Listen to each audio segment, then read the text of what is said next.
Ni tarehe 8 mwezi Disemba mwaka 2022 na bila shaka hizi ni taarifa za Darubini ya Channel 1 na kwa moyo mkunjufu tunakukaribisha uandamane nasi hadi tamati. Asalamu alaykum na karibu. Bila shaka mtazamaji, karibu kwenye taarifa za jioni ya leo. Tumekuandalia mengi ikiwemo taarifa kuhusiana na uchaguzi mdogo wa seneta katika kaunti ya Bungoma. Kando na hayo, kamishna mmoja Francis Wanderi miongoni mwa wale wanne ambao waliupinga matokeo ya uchaguzi mkuu amejiuzulu. Mengi zaidi ni hapa kwenye meza yetu ya Darubini ya Channel 1, lakini kwanza kabisa hebu nikupe vidokezo.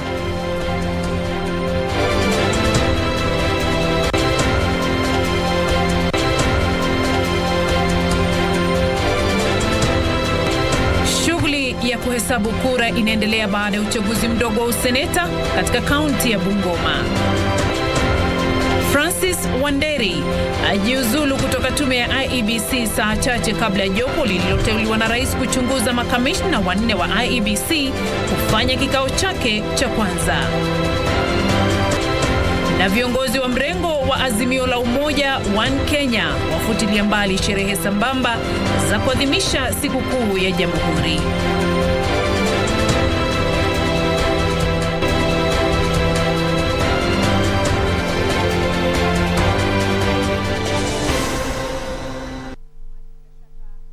Kwa hizo na nyinginezo ambazo tumekuandalia hapa kwenye meza hii ya Darubini ya Channel 1. Naam, mtazamaji, mimi naitwa Juma Bhalo, ukipenda niite AJB, na mwenzetu wa lugha ishara ni Beron Abuli. Na mimi naitwa Beatrice Gatonye. Bila shaka kama tujuavyo, hivi leo katika kaunti ya Bungoma kumekuwa na uchaguzi mdogo wa useneta ambao umekuwa ukiendelea katika kaunti hiyo. Na mwenzetu Wycliffe Okech amekuwa hapo tangia mwendo wa saa 12 asubuhi wakati vituo vya kupigia kura vilipofunguliwa, na labda mengi atakuwa kitueleza Okech iwapo unatupata. Tumesikia kwamba kumekuwa na wapiga kura wachache tu ambao wamejitokeza, lakini hizo ni habari za kweli Okech? Naam, asante sana Beatrice Gatonye pamoja na Juma Bhalo mkiwa studio. Ni kweli shughuli za uchaguzi tayari ziliweza kukamilika hapo mwendo wa saa 11, ila idadi ya watu waliojitokeza kushiriki katika uchaguzi huu mdogo ilikuwa ya chini mno. Kwa mfano, wakati uchaguzi huo ama shughuli za uchaguzi zilikamilika hapo mwendo wa saa 11, kuna kituo kimoja hapa ambapo wale waliojitokeza kupiga kura katika kwenye kituo hicho ni 111 kati ya wale ambao wamejiandikisha kupiga kura kwenye kituo hicho ambao ni 589, hiyo ikiwa ni 18% pekee kwa siku ya leo. Hiyo ndio taswira iliyosheheni kwa vituo vingi vya kupigia kura katika kaunti hii ya Bungoma. Lakini jinsi unavyosikia kwa sasa hapa tulipo ni chuo kikuu cha Kibabii ambapo ndicho kituo cha kujumlisha kura katika eneo bunge hili la Kandui. Kumbuka kutoka hapa tutaelekea kule Mabanga ambayo ndicho kituo cha kujumlisha kura katika kaunti hii ya Bungoma. Jinsi unavyosikia kuona hapo nyuma yangu ni kwamba kila kitu kimepangwa na ule afisa ama msimamizi wa shughuli hii ama uchaguzi huu katika kutoka katika eneo bunge la Kandui anaendelea kupokea matokeo kutoka kwa vituo mbalimbali vya kupigia kura. Beatrice, kutoka mbali na idadi ndogo ya wapiga kura ambao walijitokeza, ni kwamba unaweza kuripoti kwamba hali ya utulivu kwa upande wa usalama, hali ya utulivu ilisheheni katika kaunti hii ya leo, kwa vile shughuli za uchukuzi zilikuwa zikiendelea kama kawaida, na wafanyabiashara pia waliweza kufungua biashara zao na kuendelea na shughuli zao za kawaida. Na isipokuwa kuna visa viwili ambavyo viliripotiwa, kisa kimoja kikiwa huko na bunge la Bumula ambapo makundi mawili ya vijana hasidi waliweza kuvurugana, na ambapo kuna kijana mmoja aliweza kujeruhiwa. Na kufuatia kisa hicho tuliweza kuzungumza na kamanda wa polisi katika kaunti hii ya Bungoma, Francis Koli, na hivi ndivyo aliweza kuzungumza nasi. Criminals went to a home and lobbied some tear gas there, and we don't know, we've not established the intention so far, but what we've done, we send our experts there to comb the area, at the same time get some leads to try to understand what was all this about. But actually those are diversionary tactics. But we can say it was not targeting polling stations. It was not targeting a group of people. This is somebody's compound, and we are focusing on narrowing to individual. But that's an isolated incident that our criminal investigations teams have taken up the matter and are investigating it. Wonderful. And there is another one where in Bumula, where two rivals supporters confronted each other, but that one was handled professionally. Yes. Naam, ni hivyo ndivyo hali ya usalama ilivyokuwa katika kaunti ya Bungoma siku ya leo. Vinze ulimesikia kamanda wa polisi katika kaunti hii ya Bungoma amesema ni kwamba visa hivyo bado vinashughulikiwa na kwamba wale waliochochea vurugu hizo na pia mkondo wa sheria utachukua mkondo wake. Lakini kwa sasa jinsi nilivyokuambia ni kwamba kwa sasa tuko katika kituo kikuu cha Kibabii. Kutoka hapa tutaenda kule Mabanga ambapo anayesimamia shughuli hii katika kaunti hii ya Bungoma ataweza kupokea matokeo kutoka maeneo bunge yote 9 na pia ataweza kutumia matokeo hayo kutawaza yule mshindi. Nasi pia tutaendelea kuweka miadi na kushuhudia kile kinachojiri kila upande, na pia tutaweza kujulisha watazamaji wetu pindi matokeo hayo yanapokelewa na kutangazwa. Kwa sasa ni kwenye studio Gatonye na Bhalo. Naam, shukran sana Wycliffe Okech kutoka kaunti ya Bungoma, na bila shaka mtazamaji endelea kutazama runinga hii ya KBC na mwenzetu kama alivyoahidi kwamba yote atakayojiri katika eneo lile atatujuza. Na kwingineko ni kwamba Francis Wanderi amejiuzulu kutoka tume ya IEBC. Wanderi ni kamishna wa 3 kujiuzulu kutoka tume hiyo miezi kadhaa baada ya kutofautiana na mwenyekiti wa tume hiyo Wafula Chebukati. Kujiuzulu kwake kumejiri saa chache kabla ya jopo lililoteuliwa na rais kumchunguza yeye pamoja na makamishna wengine 3 kufanya kikao cha kutathmini shughuli zake. Kwenye barua yake kwa rais, kamishna Wanderi alisema ilimbidi ajiuzulu kufuatia shutuma nyingi za umma zisizo na habari sahihi ambazo zimemchafulia jina na uadilifu wake. Wanderi anakanusha kutenda kosa lolote jinsi inavyodaiwa kwenye ombi lililowasilishwa bungeni la kutaka aondolewe ofisini. Wanderi pamoja na makamishna wengine 3 walisimamishwa kazi na rais na jopo kubuniwa kuchunguza mienendo yao wakati wa uchaguzi wa urais wa mwezi Agosti. Amejiuzulu baada ya makamishna Juliana Cherera na Justus Wangaya kujiuzulu kutoka kwa tume hiyo. Hapo kesho jopo hilo linaloongozwa na Jaji Agri Muchelule linatarajiwa kufanya kikao cha kupanga ratiba ya shughuli zake. Beatrice, Gatonye, Darubini. Tukiachana na taarifa hiyo niliyoshughulikia mapema leo, tuangazie taarifa ifuatayo. Serikali itashirikiana na taasisi za elimu ya juu katika juhudi za kuwapa Wakenya nafasi ya kuimarisha uwezo wao wa kiufundi. Rais William Ruto alisema hatua hiyo itaongeza idadi ya wafanyikazi wenye uwezo wa kukuza uchumi wa nchi hii, huku akielezea nia ya serikali kuhakikisha taasisi za elimu ya juu zinajikimu kifedha. Na jinsi mwanahabari wetu Zainab Said anavyoripoti, rais aliahidi pia kutenga fedha kwa wanafunzi wanaosomea kozi za stashahada katika vyuo vya kiufundi. Kikiwa na takriban wanafunzi 17,000, chuo kikuu cha kiufundi nchini kilianzishwa kwa kupandishwa hadhi taasisi ya mafunzo ya kiufundi ya Kenya, yaani Kenya Polytechnic University College. Ni wakati wa hafla ya kuzindua ujenzi wa jumba jipya la afisi katika chuo hicho, ambapo Rais William Ruto alielezea wajibu muhimu na utekelezwa na vyuo vikuu katika utoaji wa wafanyikazi wenye ujuzi unaohitajika humu nchini na pia katika soko la kimataifa. Presence at this event signals the government's readiness to partner with tertiary institutions and specialty vets to forge a clear pathway for Kenya to deepen its competitive technical capacity, increase the number of highly skilled technical personnel, and assume global leadership in the transformational innovations and build an efficient engine to power growth in every sector of our economy. Kiongozi wa taifa alielezea kwamba serikali inashauriana na wadau wengine katika juhudi za kuboresha ufadhili kwa taasisi za masomo ya juu kupitia uvumbuzi na utafiti. My administration is going to ensure that we create a framework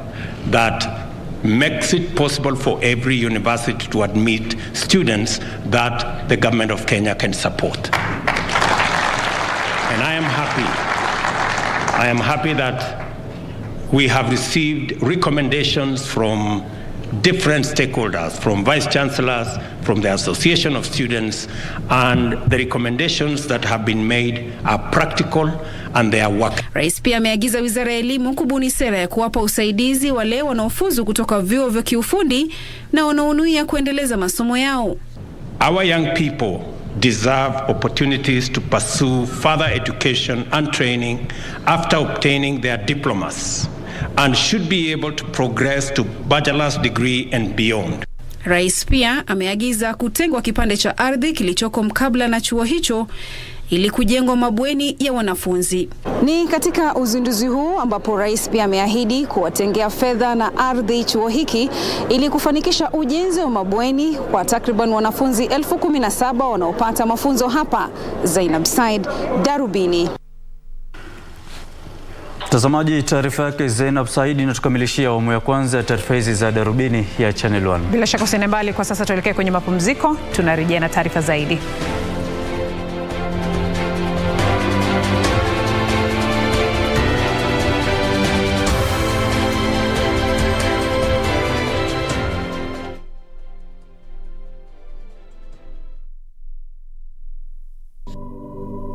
Maisha ni mafupi, hivyo si vyema kumaliza muda mwingi katika malumbano. Hesabu baraka zako, wathamini rafiki zako na tabasamu ili udumishe amani. Kupata maisha, bonyeza *811 *816 hash. *811 *816 hash.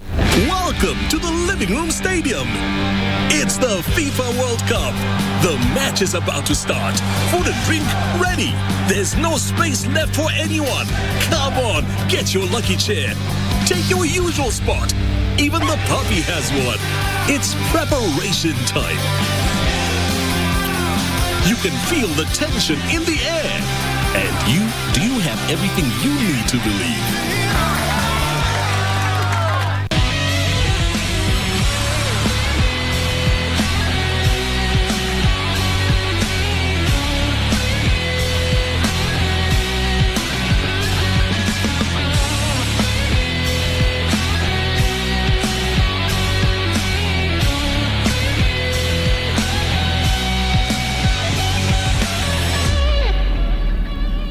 Feel the excitement. Relish every moment. Get 1.5 GB at 50 bob. Valid for 3 hours. Furahia futa. Dial *544 hash. Make chaguo smarter na Airtel, the most affordable network.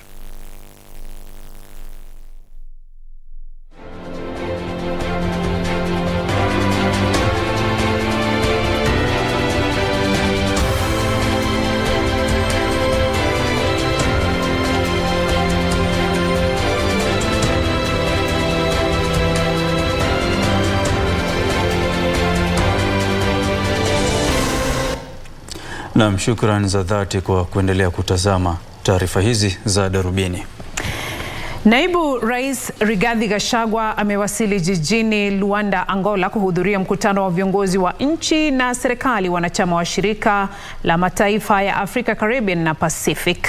Wakati wa mkutano huo wa siku 4, Naibu Rais anatarajiwa kutoa hotuba muhimu ya kuangazia hatua zilizopigwa wakati wa kipindi cha miaka 2 ambapo Kenya imeshikilia uongozi kabla ya kukabidhi urais wa shirika hilo.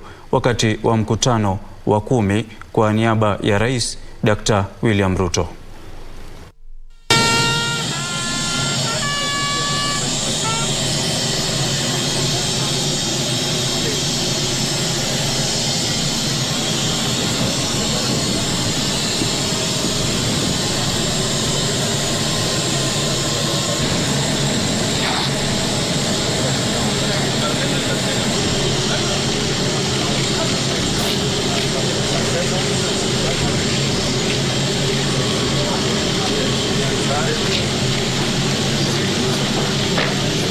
Na mrengo wa Azimio la Umoja umefutilia mbali mkutano wao sambamba wa kuadhimisha siku kuu ya Jamhuri ambao ulikuwa ufanyike katika uwanja wa Jacaranda Jumatatu ijayo. Kiongozi wa wachache katika bunge la kitaifa Opiyo Wandayi anasema mkutano huo utaendelea katika siku zijazo kama sehemu ya mkakati wa muungano huo wa kuwakomboa Wakenya kutoka kwa kile alichokitaja kuwa uongozi mbaya.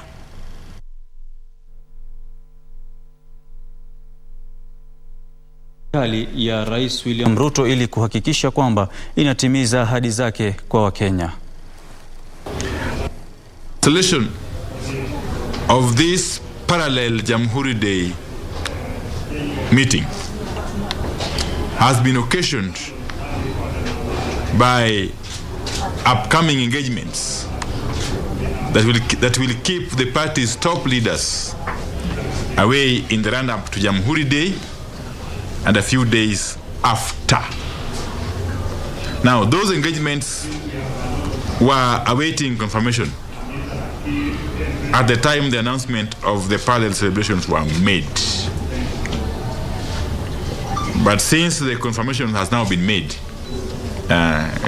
we have therefore to clarify that our planned Jamhuri Day celebration at Jacaranda grounds in Embakasi East constituency have been cancelled. Tukiachana na taarifa hiyo, shirika moja la kijamii limewasilisha ombi mahakamani kupinga jinsi hazina ya Hustler ilivyobuniwa. Kupitia kwa mawakili Bernard Okello na Kevin Ndoho Masharia, shirika hilo la Operation Linda Ugatuzi linataka mahakama isimamishe malipo yote ya pesa kutoka hazina hiyo hadi wakati masuala kadhaa kama vile usimamizi wa hazina hiyo na zinapotoka pesa za kukopesha Wakenya yatakapofafanuliwa. Kabla ya siku 10 kukamilika baada ya kuzinduliwa kwa hazina ya Hustler, wanachama wa shirika lisilokuwa la kiserikali la Operation Linda Ugatuzi wameenda mahakamani wakitilia shaka uhalali wa hazina hiyo. But we have put a petition in court stating that you have no legal obligation to pay because the fund has not legally complied. So you have no legal obligations to comply. Operation Linda Ugatuzi inaitaka mahakama miongoni mwa masuala mengine isimamishe utoaji wa mikopo zaidi kutoka kwa hazina hiyo, imwagize mkuu wa sheria kutoa habari kuhusu zinakotoka pesa za hazina hiyo na kuziagiza taasisi za kifedha za watoaji huduma za mawasiliano ya rununu kutobadilisha habari za wateja wao na hazina kuu. Because we don't know what this money is coming from. Don't you see there's a room for wash to come in, whereby someone can bring in dirty money through the Hustler fund, lend it to you, then you pay back, then they clean the money. Sisi hatutaki kudhulumiwa. Hatutaki tena mauaji. Wakati huo Ahmed Rashid, afisa wa polisi ambaye ameshtakiwa kwa mauaji ya kiholela, atajibu mashtaka tarehe 26 mwezi Januari mwaka ujao. Halmashauri huru ya kutathmini utendakazi wa polisi ilikuwa imepokea awali maagizo ya kumtaka Rashid afike mahakamani kujibu mashtaka ya mauaji ya Jamal Mohamed na Mohamed Dair Khair. Kesi hiyo imeibua mjadala huku watu wakitoa maoni tofauti iwapo afisa huyo wa polisi anafaa kushtakiwa. As family representatives, we are keen to ensure that the suspect takes plea.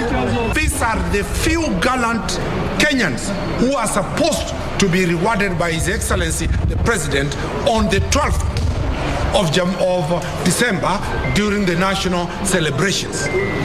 I mean, if we are taking every officer that is diligently serving his duty in this country to court, then how will the other police officers work?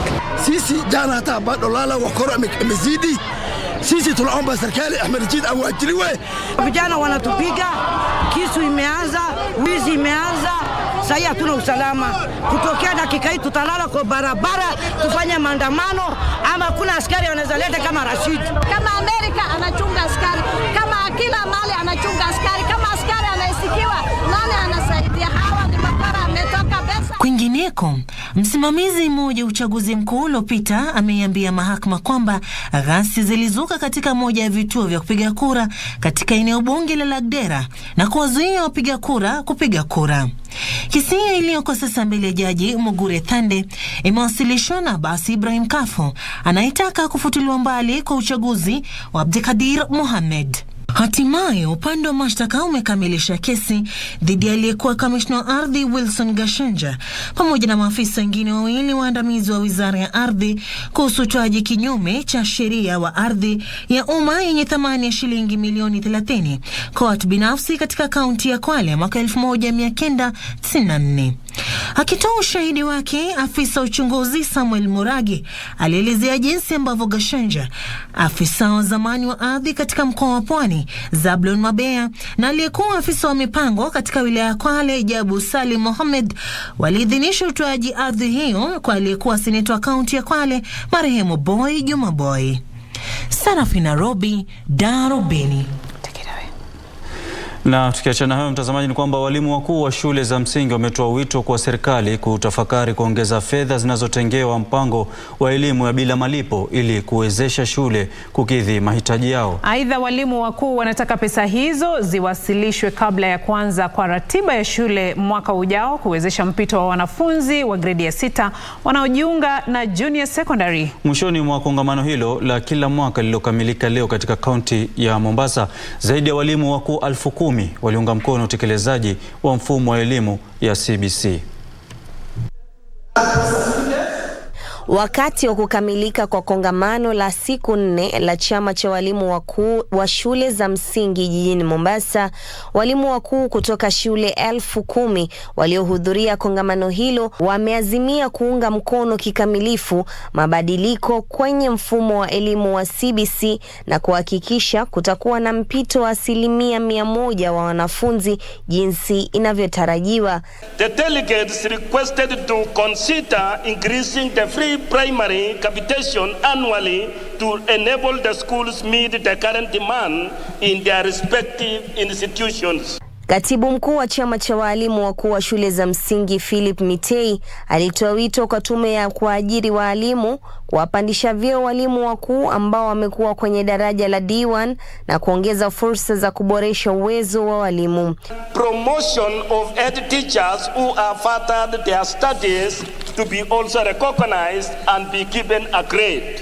Kwa upande wake, tume ya TSC iliwataka walimu kuwa na subra huku serikali ikijitahidi kuziba mianya iliyopo kwenye mfumo wa KBC.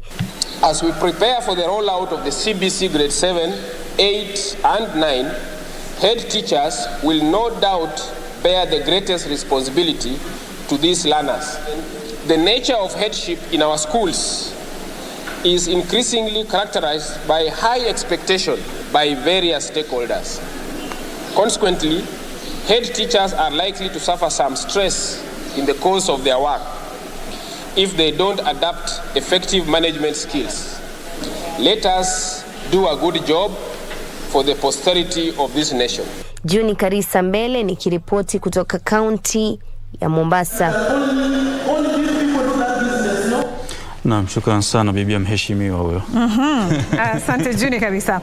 Haya, tuna maoni mengi tu kutoka kwa watazamaji Bhalo ambao wanatutazama jioni ya leo. Maura FK anasema anatazama akiwa maeneo ya Kasarani, asante sana. Karanja Josephat unasema unatazama taarifa zetu na unafurahia. Kutoka kaunti ya Nyamira anajiita Joshua Onsongo pamoja na nani huyu kutoka Kitale anajiita Osula the Presenter. Na Wycliffe Aonda anasema anatutazama kutoka Musidi, kaunti ya Kakamega. Bila shaka mtazamaji, maoni ni mengi, ni wengi wanatazama na tunasema asante sana kwa muda wako na kuchukua muda wako kukichagua kituo hiki kiwe kituo chako cha taarifa jioni ya leo. Kwa sasa tunachukua pumziko lingine, tukirejea ni taarifa zaidi. Usiende mbali.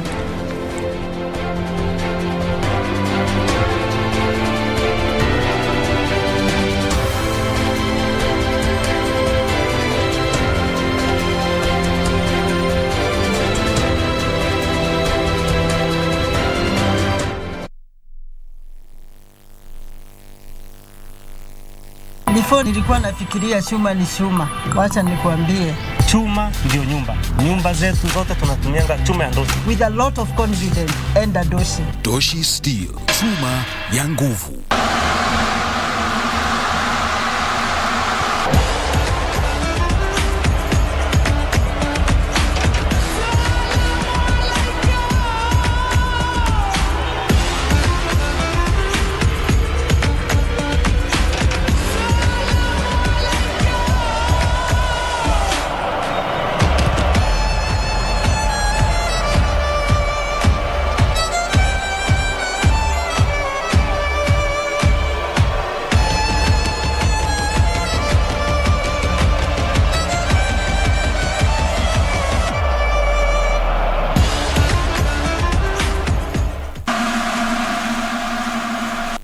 Welcome to the Living Room Stadium. It's the FIFA World Cup. The match is about to start. Food and drink ready.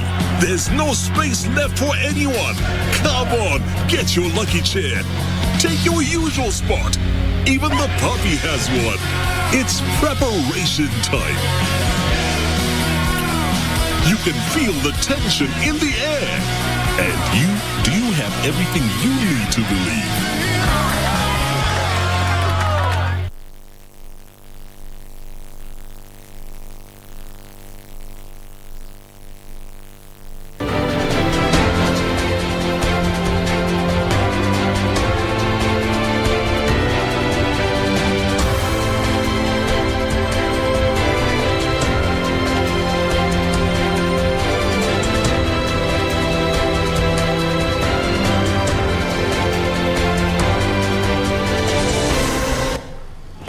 Asante sana mtazamaji kwa kuendelea kutazama taarifa zetu.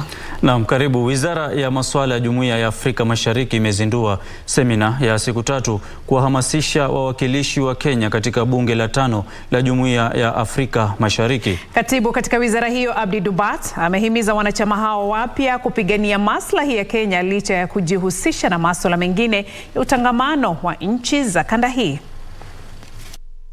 Wanachama 9 wa Kenya walioteuliwa kwenye bunge la 5 la Jumuiya ya Afrika Mashariki wanahamasishwa juu ya kanuni na taratibu za bunge hilo kabla ya kuapishwa. We have a technical team from the East African Community State Department that is going to give them some technical knowledge. We intend to have a more comprehensive one in January so that we can give them deep technical knowledge on how they can be able to execute the agenda. So that the country's interests are represented well in Yala. Katibu katika wizara ya masuala ya Jumuiya ya Afrika Mashariki Abdi Dubat alihimiza wanachama hao kupigania maslahi ya Kenya huku wakijitahidi kukuza uhusiano bora na ulio na mpangilio mwema. They go there as a unit, they go there as a team, they represent the Republic of Kenya and the interests of that country.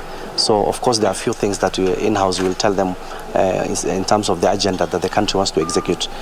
Many of those will be of course in some of the legislations and some of the bilateral talks that they'll have with their counterpart. Wanachama hao ni pamoja na Kennedy Kalonzo ambaye atakuwa akihudumu kwa muhula wa pili, mbunge wa Kipipiri Wanjiku Muhii ambaye alihudumu katika bunge la 4 la Jumuiya ya Afrika Mashariki. Ametoa wito wa kutenga bajeti ya ziada kwa bunge hilo la kanda ya Afrika Mashariki.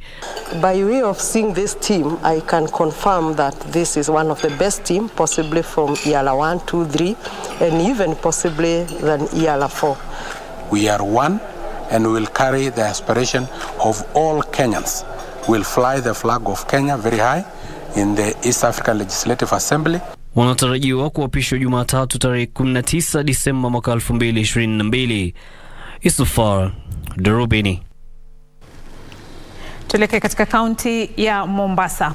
Usalama umeimarishwa katika mji wa kitalii wa Mombasa kabla ya msimu wa Christmas na mwaka mpya ambapo watalii wengi wanatarajiwa kuzuru mji huo. Kamanda wa polisi katika kaunti ya Mombasa Stephen Matu amesema maafisa wa usalama watakuwa chonjo kabla na baada ya msimu wa sherehe. Kamanda wa polisi katika kaunti ya Mombasa Stephen Matu amesema mikakati madhubuti imewekwa kuhakikisha usalama wa wakazi, watalii wa humu nchini na wale wa kigeni. All what I can tell members of public is to make sure that they are the first policemen and women. So in case they notice anything within where they are visiting, which can maybe interfere with their celebrations. They should let us know through the hot numbers that we normally have of the National Police Service, 999. They are working. They can call those toll numbers so that we can be able to give any assistance as quickly as possible. Kuhusu swala la trafiki, Matu alitoa wito kwa madereva na watumiaji wa barabara kuzingatia sheria zilizowekwa. Matamshi yake yalikaririwa na mshirikisho wa halmashauri ya kitaifa ya uchukuzi na usalama barabarani Eva Nyawira, ambaye aliwasihi madereva wasiendeshe magari wakiwa walevi au wakiwa na uchovu. Katazi watu kutumia mvinyo, watumie mvinyo lakini wasiendeshe magari. Kitu ya pili ni kwamba wenye wana magari waangalie wale wanatembea. Mombasa kiwango cha 70 huwa wanatembea.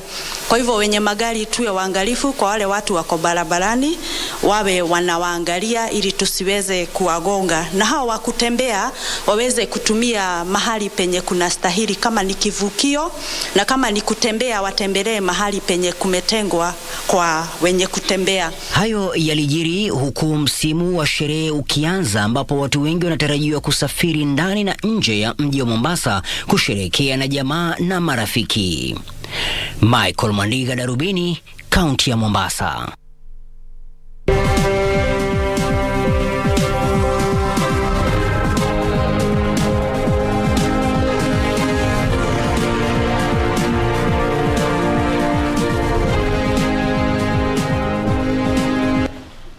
Na mtazamaji, sasa tuangazie za biashara. Mwenzangu Juma Bhalo amesogea upande ule mwingine ili aweze kukuletea zile za spoti, na kama ilivyo ada hapo mwishoni mwa Darubini tujifunze mawili matatu kwenye lugha ishara. Wakulima wa pamba wameshangazwa na uhaba wa mbegu za pamba zilizoimarishwa kisayansi, jambo ambalo huenda likaathiri sekta ya nguo humu nchini. Mwenyekiti wa chama cha wakulima wa mazao Kisaki humu nchini, Daniel Mugo, amesema vinu vingi vya kuchambua pamba havina malighafi, huku vingine vikifungwa kutokana na uhaba wa pamba, licha ya wakulima kuonyesha nia kubwa ya kukuza pamba iliyoimarishwa kisayansi, yaani GMO, ambayo hutoa mavuno mengi. Taarifa kamili, tuungane na ripota wetu Hibak aliyetuandalia mkusanyiko wa taarifa za biashara. Kati ya vinu 20 vya kuchambua pamba humu nchini, ni vinu 5 tu vinavyohudumu kwa sasa kutokana na upungufu wa pamba. Wakulima wa pamba iliyoimarishwa kisayansi, yani GMO, wamesema baadhi ya maeneo humu nchini yanakumbwa na uhaba wa mbegu za pamba iliyoimarishwa kisayansi, na sasa wanaitaka serikali kuhakikishia kuwa watasambaziwa mbegu hizo baada ya mahakama kuu kusitisha uagizaji na utumizi wa mimea GMO humu nchini, na hivyo kusababisha upungufu wa mbegu za pamba Kisaki. A well-tended BT cotton is about 3 times more productive than the conventional varieties. Growing this cotton has significantly reduced the use of pesticides by about 3 times, thus reducing the cost of production. The production of genetically modified crops is cheap than the conventional crop, and it is not all that costly. Wakati huo huo, kilimo cha njugu kimepata umaarufu katika kaunti ya Turkana, huku mradi wa kunyunyuzia mashamba maji wa Katilu ukizalisha tani 2.7 za njugu. Kaunti ya Turkana inapania kuwa kitovu cha kilimo cha njugu hapa nchini baada ya kutenga hekta 18,000 za ardhi kwa ajili ya upanzi wa njugu. We have also gone a step further in providing post-harvest management equipment and materials such as tarpaulins. Hatimaye, serikali inapasa kuongeza uwekezaji katika miradi ya kuleta mapato na utoaji mafunzo kwa jamii za wafugaji kuhusu mbinu za ukulima ili kuimarisha mapato ya jamii hizo. Shirika la Umoja wa Mataifa kuhusu maendeleo linasema uwekezaji unapaswa kuimarisha ili kutoa fursa mseto na kuwezesha jamii za wafugaji kushikamana katika nyanja za kijamii na kitamaduni. All the stakeholders in one word, they agreed that investment on the productivity of agro-pastoralists in Africa land can really enhance the socio-economic integration.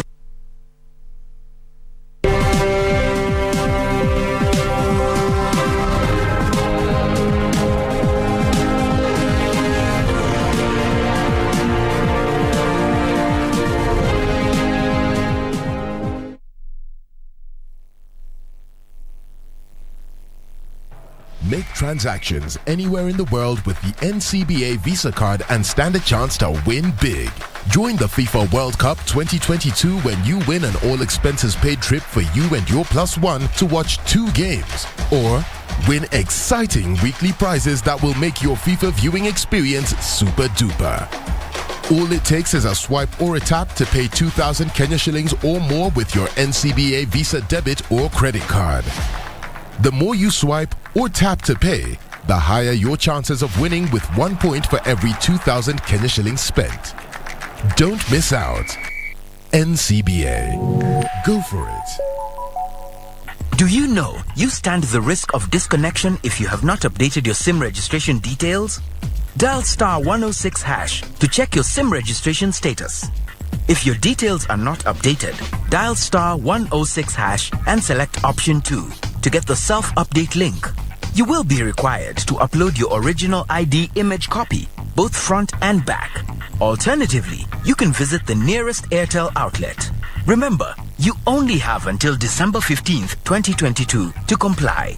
This is a SIM regulation requirement as per the Communications Authority of Kenya. Airtel, the most affordable network.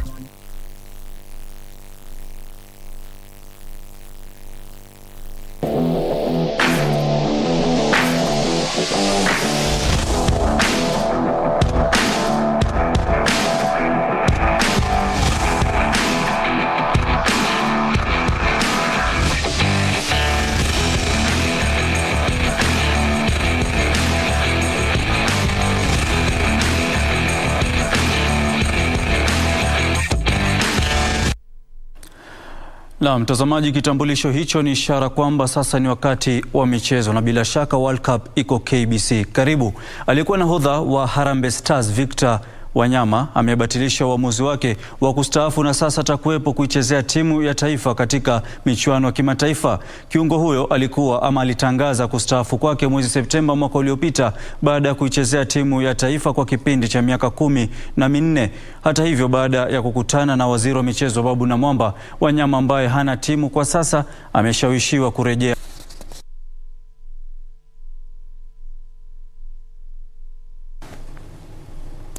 Na timu ya wanawake ya mpira wa mikono ya JKT iliandikisha ushindi wa mabao 18 kwa 17 dhidi ya Ngome ya Tanzania kwenye mashindano ya Afrika Mashariki na Kati yanayoendelea nchini Zanzibar.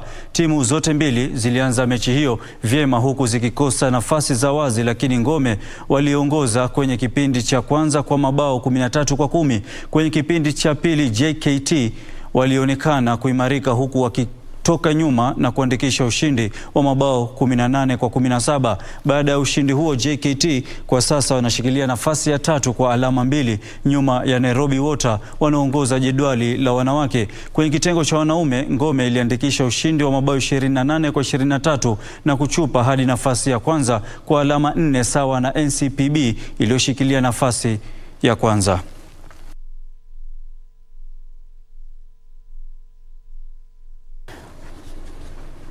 Na michuano ya robo fainali ya kipute cha kombe la dunia mwaka huu nchini Qatar itaanza kesho huku mechi 2 zikiratibiwa kuchezwa. Mabingwa mara 5 wa kombe hilo Brazil watachuana na Croatia ugani Education City, huku Argentina ikabiliana na Uholanzi. Going to, and he has plenty to pick out. Vinicius Junior in space. Brazil walijikatia tiketi ya kushiriki robo fainali za kombe la dunia baada ya ushindi wa mabao 4 kwa 1 dhidi ya Korea Kusini. Nao Croatia waliwabwaga Japan mabao 4 kwa 2 kwenye mikwaju ya penalti. Croatia wanalenga kulipiza kisasi cha mabao 2 kwa bila waliopigwa na Brazil mwaka 2018, huku Samba Boys wakinuia kuandikisha ushindi ili kuweka matumaini yao ya kutoa taji mwaka huu hai. Kwenye mechi nyingine, Uholanzi watakuwa na kibarua kigumu watakaposhuka dimbani kutoana udhia na mabingwa wa mara 2 wa kombe hilo Argentina. Timu zote mbili zimekuwa na msururu sawia wa ushindi, lakini Argentina na Brazil zinapigiwa upato kutoa taji la mwaka huu. Fainali za mwaka huu za kombe la dunia zinapeperushwa moja kwa moja na runinga ya KBC Channel 1 na idhaa zote za redio za KBC. World Cup iko KBC. Na mtazamaji, nakukumbusha kwamba mimi ni shabiki wa Uholanzi, lakini hapo kesho tuna kibarua kigumu dhidi ya Argentina. Na kinara wa shirikisho la soka duniani FIFA Gianni Infantino amesema awamu ya makundi ya kipute cha kombe la dunia mwaka huu nchini Qatar ndio bora zaidi kuwahi kushuhudiwa baada ya michuano mikali na maelfu ya mashabiki kujitokeza uwanjani. Akizungumza kabla ya michuano ya robo finali, Infantino alisema mataifa yote 32 yaliyoshiriki awamu ya makundi yalionyesha mchezo wa hali ya juu.